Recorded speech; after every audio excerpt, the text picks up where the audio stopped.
Okay guys, this is a warning for those of you who are squeamish and don't like to see slugs. Please look away now. Hello lovely folks, welcome back to the channel once again. Ken Roy here. Thanks for joining us. Once again we're back in the greenhouse.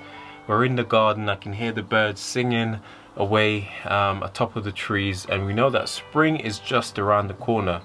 Now today's video is going to be a bit different. I definitely wanted it to be sort of like a little conversation in regards to something that is vitally important when it comes to growing vegetables in your garden. Now if, like me, you love growing vegetables, having that nice fresh organic produce throughout the growing season, there is absolutely nothing like it. Not to mention the money that you actually save from growing your own food at home. Now here in the UK, we know that we're not living in a subtropical area, so we've got the 4 seasons of summer, winter, autumn and spring. And so when it's winter, best believe it is winter. We had lows of -8 over this winter. Now although it's been really cold this winter, it has been quite mild, milder than I've seen in a long time. We're currently mid-February, which is still technically winter, and it's pretty warm outside. I mean, we're in the highs of 12, 13, 14 degrees. Here in the greenhouse, it was showing 35 degrees yesterday. So it's a pretty warm ending of winter. Now, that's not to say that we can't later on have a resurgence in cold temperatures where we'll have frost. But at the moment, it's pretty mild, and I've been very busy here in the greenhouse and the garden. Now today's video, what I wanted to quickly talk about is the fact that I will no longer be doing composting in my garden anymore. Now for the past 4 years since landscaping our garden, we always knew that we wanted to grow our own vegetables, and one of the best way to get rich, nutritious nutrients into your soil is to make your own compost. So we've been gathering all of our food scraps for the past, I don't know, 3-4 years now. Now this is the final time that Sophia and I will be doing this, and I'll tell you why. Now we've just emptied out our compost bin for the spring. We've spread this throughout our raised beds, and now we can just relax and wait for it to get bedded in. The rain will fall on it, washing those minerals and nutrients into the soil, and you know, the worms and all of the microorganisms will do their thing in order to make sure that the soil is, you know, nutrient rich, which is a fantastic thing. Why wouldn't you want to do this? It's much more cost effective rather than buying, you know, manure and other soil improvers. You know, this is a normal way for you to recycle the foods that we eat and put them back into the soil before allowing it to grow new vegetables for us all to enjoy. So you're probably asking, why would I want to stop this? Now the sun is shining and the garden is absolutely buzzing as we start to get ready for the spring. Why would I want to stop composting? Not only does it help with recycling, but it enriches the soil. Now there's 2 main reasons for this, and no, it's not because I'm lazy. It's not because I'm super rich so I can just buy all of the soil improvers that I need. Trust me, I'm not. The main 2 reasons why we won't be composting anymore is simply because of this. The first one is the fact that when we were creating our raised beds, we allowed enough space for us to build up a nice rich top layer of compost over the years. Now like I mentioned, it's been 4 years since we've landscaped our garden, and if you haven't seen that video guys, I recommend you check it out, because you wouldn't believe what our garden looked like before, and I'll put the link above for you to check that out. So it's been 4 years now, and we've been slowly building up layer after layer of topsoil, of compost, and we're at the stage now where we're almost at the very top of our raised beds, which is why we're thinking if we were to carry on building compost, we'll end up just having more than we'll need. And so this year what we've decided to do is to put that on hold and not to compost anymore. So that is reason number 1. There's no point having loads of compost if you haven't got anywhere to put it. Now the second reason for this, why we decided to just stop you know, doing our own compost, and that is because of these guys. Now hopefully you can see this jar. I know it's very bright out at the moment. Perhaps open it. Wow, that is really bright. The sun is absolutely beaming, and as you can see here, The second reason why we've decided to stop actually doing our composting is because of these guys, slugs. Now, you don't need me to tell you that they're the absolute bane in any gardener's existence. They're so subtle, they move about when we're asleep more than likely, and you come back to your crop just being absolutely eaten to bits, especially those green leafy vegetables which you're trying to harvest the leaves of. These little guys just absolutely demolish them. And reason number two why we won't be composting anymore is because slugs absolutely love, and when I say love, there's just nothing better for them. They love the compost bin. And there's a couple reasons for this. One, there's tons of food in there for them to eat, and eat they do. And they eat and they lay eggs and they multiply, and you wonder where are all of these slugs coming from that are eating your vegetables.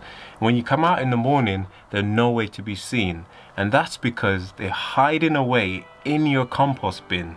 Yes, the unassuming compost bin in the corner, which you think is going to be giving you loads of great nutrient rich compost at the end of the season, also holding a hidden danger, which is these slugs. Now, I recently opened my compost bin, like I said, and I was blown away with the amount of slugs that were in there. I'm going to show you, this is the second jar with a handful of slugs in there, but look at this.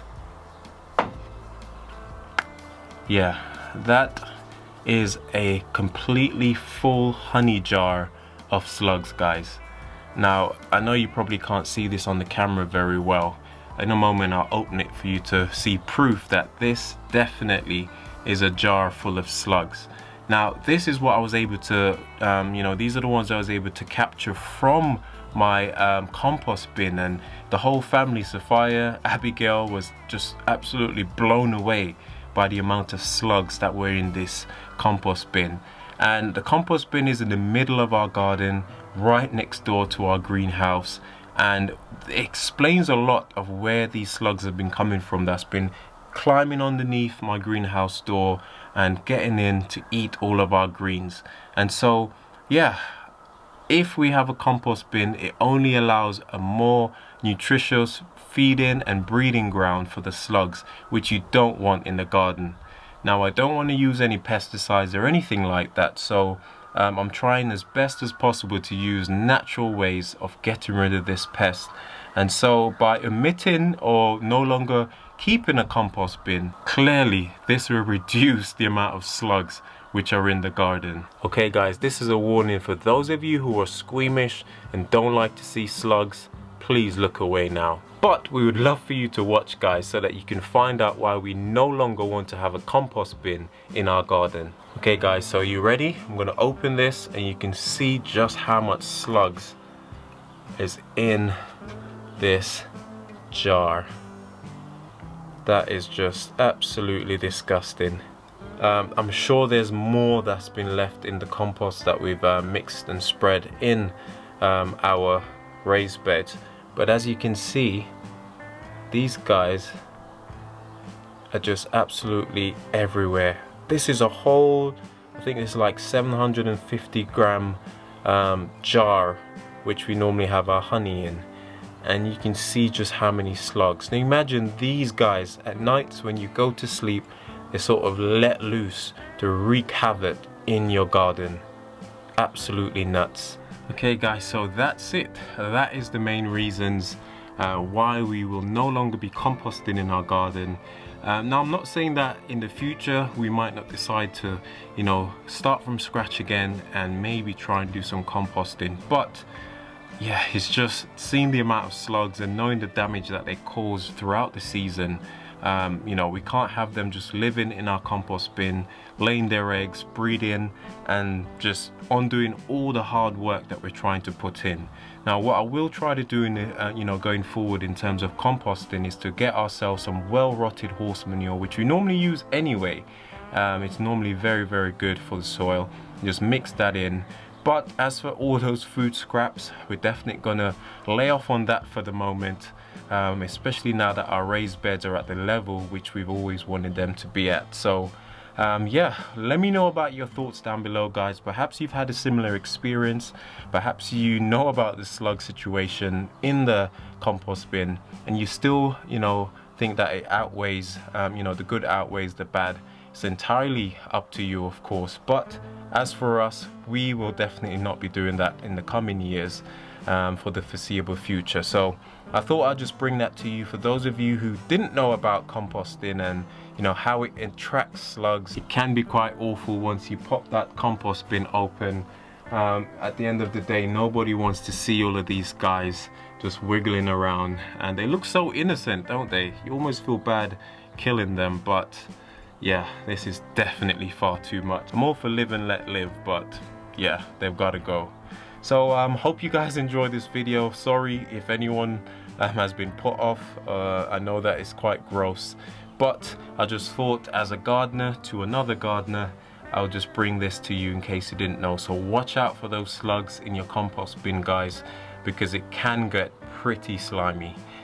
So yeah, that's it for today. I'm gonna crack on with some more work, guys. So as always, this is Ken Roy saying thank you so much for joining us and for watching, and I'll see you guys in the next video. Take care and God bless.